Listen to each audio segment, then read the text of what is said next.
Okay, so it's week 3 of the artist's way. It's also week 3 of posting on YouTube, documenting figuring my life out after being made redundant earlier this year. Here are the rules. 1. Write Monday to Friday, aka doing the actual work of following your dreams. 2. Figure out a relationship with movement that makes me not cry. Feeling okay about that one? I'm about to go for a walk, so gentle progress. 3. Complete the artist's way. 4. Find a morning and evening routine that actually works for me. Don't really want to talk about that last one. Routine is basically non-existent in my life. Not making any huge promises that will change anytime soon. Let's see how this week goes. Week 3 is recovering a sense of power. Some really good sections in here: anger, synchronicity, and shame. Anger is meant to be acted upon. It is not meant to be acted out. Anger points the direction. Basically sort of suggesting that anger can be used as a fuel to direct you into the direction you need to be heading down. You shouldn't be taking it out on other people or taking it out on yourself. But when you feel anger, you should listen because it's telling you something important. Shame is really a weird thing. I had this very funny moment earlier this week. I've reached the stage of unemployment where I'm like, maybe I should go back to university and do postgrad. And I was looking at this particular master's program, and it was like, well, you have to have had a B average in your undergrad to be accepted. My brain, because I perceived myself to be someone who wasn't a good student and didn't do very well at university, I was like, oh, I can't have gotten that. I have to check. Looked at my academic transcript and everything. I was bang on a B average. So actually I could do a master's if I wanted to. But in my head, I perceived that to be much worse. I think the reason for that is because I definitely could have done better than that. The grades that I got were decent, but they were docked every time because I handed in basically every single assignment late because I wasn't handling being an adult, basically. I wasn't handling being a person in the world. I had so much shit from my childhood that I had pushed down and blocked and not dealt with at time. And then when I left home, it all sort of came bursting out of me in this sort of chaotic, unmanageable way. That meant showing up for myself was incredibly difficult. But it's just so funny how like a really negative, and I'm not saying like a B average is like amazing, but it's decent, right? I got my degree. It wasn't the bare minimum, and I could do a master's if I want to.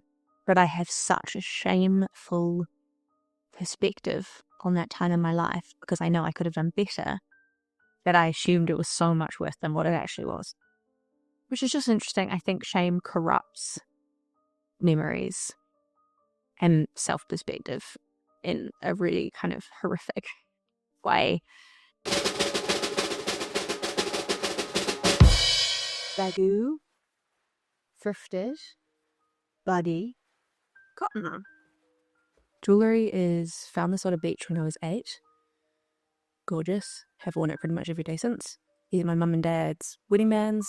Gold one's my dad's, silver one's my mum's. My sister has the opposite. Little cat ring my sister gave me when my childhood cat Sprite was sadly had to be put down. This silver band I've had since I was 18. I think it was from Levisa? I don't know how you say that. Oh, Miffy, Van Gogh Museum in Edster. Very important. One of the like kind of significant sections I think in this week is synchronicity. Putting what you want out into the world and seeing how it manifests in your life. I guess some people will call it manifestation. It's just sort of being open to the possibility that your quote-unquote prayers can be answered. Even something as little as like, I really want to find this particular t-shirt, and then finding it in an op shop.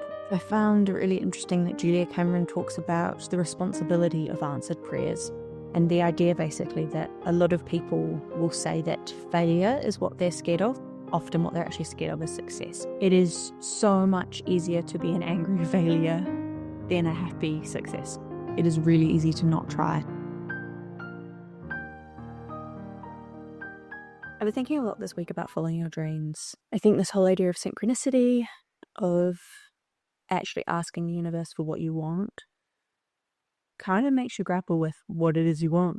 It's definitely been interesting having gone through this like huge life change of being made redundant earlier this year and having this really weird moment where I sort of looked up and I was losing my job and it had been over 5 years, and I wasn't really sure how I'd got there. You know, it wasn't a dream job, it wasn't a career stepping stone. It was a job I got out of necessity that I got really comfortable in. And then all of a sudden, it wasn't there anymore. And having that reckoning and then deciding to pursue writing again, to post on YouTube, something that I wanted to do when I was 14, but put off for over a decade because I felt shame for how that might be perceived by others. And then I've also been thinking about the fact that for a lot of us, we won't get our dreams. A lot of people don't get their dreams. And sometimes that's because they didn't try. But sometimes you try and you don't get there either. Which is hard. I think it's hard to grapple with that. I think for a lot of people, that can be a reason to not try. I've certainly felt like that. However, the time is going to pass. Time will pass regardless of what you do, regardless of if you try. And the outcome for everyone, hate to say it, is that we all die.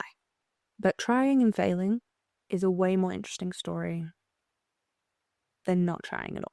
It is an amazingly more meaningful life to have tried at your dream and to have failed than it is to have sat on your butt and not tried. Gone, well, most people don't get their dreams, so I'm not going to bother. I totally get the impulse and I feel the impulse heavily. But I think I'm at this point with everything that I've experienced in the last year where I just kind of feel like, why not? There's that very real possibility also of not trying. Your desire for your dream can very easily fester into anger. And if that anger goes unchecked, it can explode in really horrific ways towards yourself, towards others. That then creates more shame. And I know that all sounds kind of bleak and heavy, but I really don't mean it that way. I think it can be really a positive way to remind yourself that when it feels really overwhelming to be following your dreams, when it feels like this is all too hard and the outcome might not be what I even want, the time will pass regardless.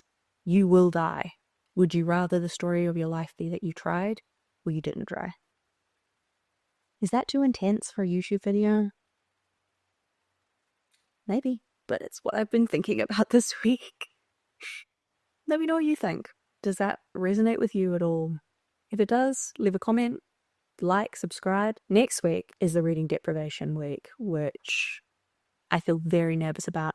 And I think if we're following the essence of what the reading deprivation is all about, then I think I need to do a social media break as well. So, very nervous. But tune in next week for the outcome. Hoping this is usable footage. No idea if I'm in focus.